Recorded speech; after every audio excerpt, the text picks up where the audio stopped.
دينهم حرب. مين دول يا دكتور عاطف؟ مين دول ومين الخارج؟ النخبة دي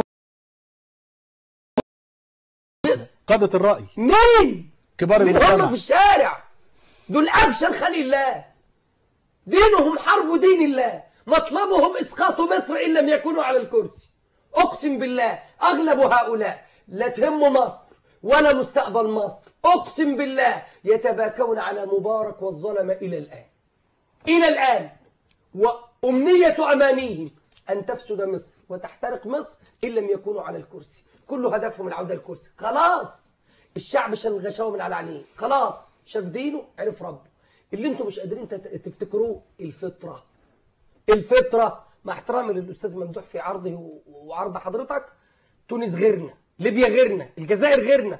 مصر ليها خصوصية. مصر الأزهر، مصر الشريعة، مصر الإسلام، مصر العلم، مصر الفضائيات الإسلامية، مصر اللي علمت الدنيا الدين. الدنيا كلها اتعلمت. يعني الوقت اتحميت في الأزهر. طبعا. مصر الأزهر. الأزهر بتاع الرجالة. الراجل الأزهر بتاع الرجالة. أيام كان يقوده رجال يخافون الكبير المتعال. ودلوقتي ما كله رجاله. ولا بتساوي بيه ازاي؟ دكتور عاطف. لا دكتور عاطف مش التهريج. دكتور عاطف اقسم بالله ما من موصول بالعلم الشرعي على الارض الا وتعلم من رجال الازهر. ما فيش حد بتاع فقه ولا حديث ولا تفسير ما تعلمش من الازهر. مستحيل. انا مش قلت قبل كده ما من رجل صعد المنبر في مصر الا وتعلم من شيخ كشك؟ قلتها ولا ما قلتهاش؟ كذاب ونصاب. اللي يقول لك انا ما اتعلمتش من كشك وما اثرش فيا كشك كذاب. طالما صعدت المنبر كذاب. ده صاحب مدرسه. اللي يقول لك ما اتعلمتش من الازهر كذاب. نحن ابناء الازهر غيرتنا عليه غيرة الابناء على الاب لاستقامته ولعودته لعزته وكرامته وريادته. نرجع للدكتور عمرو حمد. كلام لا قبل الدكتور عمرو. انا عاوز اسالك حضرتك سؤال. مين هم؟ ما مكانهم في الشارع؟ هل من الممكن ان ابيع ديني او اعصي ربي من اجل ارضائهم؟ هل أخافهم أكثر من خوف ربي؟ هل أقيم للعلمانيين مكانة أكثر من مكانة ربي؟ هو ده الشاهد. أنا بسأل حضرتك بس يا دكتور محمود، أصل أنت لازم تتكلم. أنت بتتكلم عن تنظيم عالمي. طز. أنت مش طز. أقول لك لا أنا مش طز. أقول لك آية وإن تطع أكثر من في الأرض يضلوك عن سبيل وما أكثر الناس ولو حرصت من. أنت بتسأل هم مين دول؟ هم مش مجرد، بس لحظة عشان برضه هم مش مجرد شخصيات تلفزيونية بتبان في الشاشات وفي أكمل بعد إذنك. أكمل. كل اللي نفسك فيه جاي. تنظيم عالمي. كل اللي نفسك فيه جاي. كل اللي نفسك فيه جاي. بس أكمل. كمل. وإن تطع أكثر من في الأرض يضلوك عن سبيل الله. تمام. وما أكثر الناس ولو حرصت بمؤمنين وما يؤمن أكثرهم بالله إلا وهم مشركون. الغالبية كذلك. هؤلاء الناس لا وجود لهم في الشارع. انت بتنسى الفطرة، فطرة الله التي فطر الناس عليها لا تبديل لخلق الله. بتنسى الإيمان اللي في القلوب، بتنسى الشارع. لا أسأل سؤال.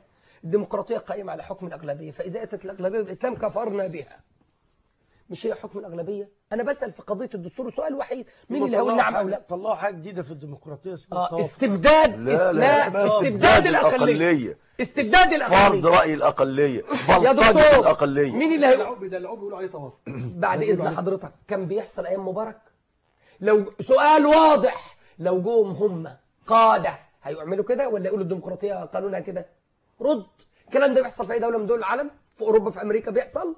ولا الأغلبية كلامها بيمشي؟ في انتخابات فرنسا 52% إلا شوية، مين اللي كسب؟ فلان. قالوا في توافق؟ في دول العالم الرئيس بيحط وزارته. صح؟ وزراءه.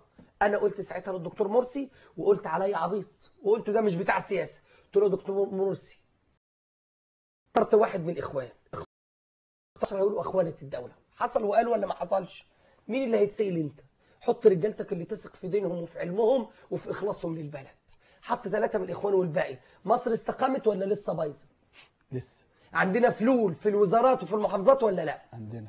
أنا كنت في قنا رأيت ما يندى له الجبين. رأيت قتلا قصدا. ناس بتقتل في قنا. مستشفى فرشوط ولا مستشفى أبو طش. اللي يخشها سالم يموت. سامع أنا بقول إيه؟ يموت. يعني في طار في المستشفى. اللي يخشها سالم يموت. إهمال. مش يعيا. إهمال. أنا دخلت مركز غسيل الكلى يا دكتور. واحد. أنا مصور الكلام ده وهجيبه لك معايا. هعرضه هنا على شاشتك. واحد. مركز غسيل الكلى يا دكتور عبد الله بدروم. 2 المجاري ضربة. 3 المية ملوثة. 4 الفيران بتآنس الضيوف المرضى. مركز ايه حضرتك ده اسمه؟ ده مؤاخاة دكتور مركز ايه ده؟ ما ترد عليا. غسيل الكلى. اللي يخش بالوضع ده يطلع ازاي؟ اقسم بالله اقسم بالله رأيت بعيني حالة رايحة تموت والدكتور قال لي هتموت، واحنا واقفين مع الدكتور وبنصور وبنقول وهنعرض ونقول ونعمل. مين المحافظ بتاع قنا؟ عادل لبيب. قاعد ليه؟ عارفه عادل لبيب ولا مش عارفه؟ ما ترد يا دكتور. قاعد ليه؟ فلول ولا مش فلول؟ قاعد ليه؟ صرف على بتاع وجه عملها مش عارف 64,000 في المستشفى. عارف عادل لبيب كان بيشتغل ايه يا دكتور عاطف؟ محافظ اسكندريه ومحافظ البحيره ومحافظ مش عارف ايه. طب كان مدير مباحث امن ليه؟ دمنهور. حلو. اسمع يا سيدي، ست جت يا دكتور عبد الله واحنا واقفين بنصور، الراجل جاي بيشتم فينا وبيكفرنا. الصعايده انت عارف لما بيقفلوا ليلتهم بيضه، انتوا هنا والوليه بتموت والوليه مش عارف ايه. طب ما فيش دكتور نسا، مراتك بتنزف يبقى ألف ب طب هتاخد ايه؟ دم. ما عندناش دم. دي شتيمه دي ولا ده ما عندناش؟ مستشفى ابو طشت ولا ابو ايه؟ انا قلت ايه؟ قلت فرشوت وقلت ابو طشت. ابو طشت. مستشفى ابو طشت العام ما فيهاش بنك دم.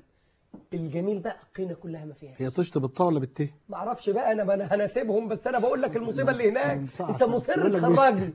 الله يهديك ويصلح حالك. امين. ما فيهاش اجهزه، مش موجوده في المستشفى كلها، في المحافظه كلها. بقول له يا دكتور بتعملوا؟ قال لي بنبعتها لسوهاج. بساله سؤال، اقسم بالله يا دكتور عبد الله هذا حدث. الراجل جاب مراته ماشيه قدامنا، يقول لي حامل وبتولد، جسمها كله دم، رجليها كلها دم، الحذاء بتاعها كله دم، بتنزف وهي ماشيه. بساله هتروح فين؟ قال لي نبعتها على سوهاج. هتلحق؟ قال لي لا. الدكتور هتلحق تروح سوهاج؟ قال لي هتموت في الطريق. واقسم لي بالله، سامع يا دكتور عبد الله؟ الكلام ده شفته بعينيا ومصوره لك واجيبه لك على فلاش. انا شفت هناك ناس عايشه بتعمل حمام في صفيحه سمنه يا دكتور. الى الان الشقه بتاعتهم اوضه من غير حمام ومن غير مطبخ ومن غير بوتاجاز. طب ايه المشكله ده؟ اللحاف بتاعهم التراب. بقول لك ناس بتخش تموت. الدكتور باعت بيقول هتموت في الطريق.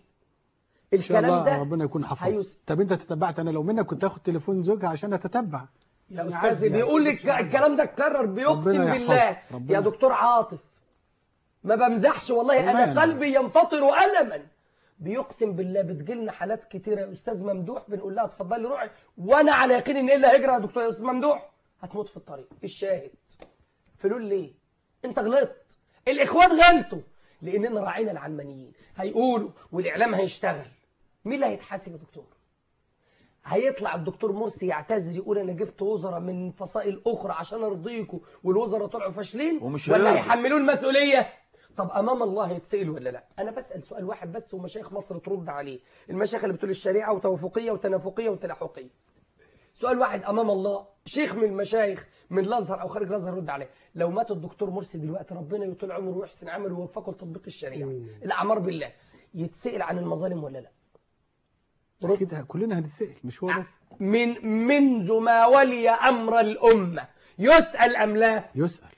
ممكن يجاوب ربنا يقول له راعيت العلمانيين خوفا على المشروع ان يستمر يريدون ايقاف المشروع؟ ممكن. ولا لا مش ممكن. ولو قالوا سياسه كده. لا دي شغلتنا احنا بقى، انت تركن على جنب، احنا المشايخ مش انت. شغلتنا الدين، بنقول لك هيتسال عن الفتيل والقطمير. والسياسه ده مراعاة الحال والأولويات أنت بين يدي والمآل. طب اسمع الدين بقى. عبد الله عمر بن عبد العزيز بعدما دفن ابن عمه ورد على الناس الخلاف وقالوا عاوزينك داخل يقين، ابنه بيقول له المظالم، قال له بعد العصر. قال يا أبت أتضمن أن تعيش إلى العصر؟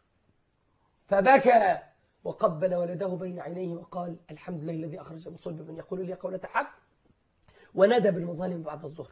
الكلمة اللي قالها لك الدكتور العز بن عبد السلام قال له مع الفارق رضي الله عنه ما كانش له خصوم مين ظاهرين بهذه الطريقة. لا يرجعون. انت مش فاهم تاريخ بقى. عمر بن عبد العزيز أول ما ولي الأمر قامت عليه دولة الخلافة، الأمويون كلهم ضد عمر اللي انت ما تعرفوش. لكن كانت الفرصة انه يشيل المظالم. اسمعنا الله يهديك، عمر بن عبد العزيز العيله المالكه بنو اميه كلهم معاه ولا ضده يا دكتور عبد الله؟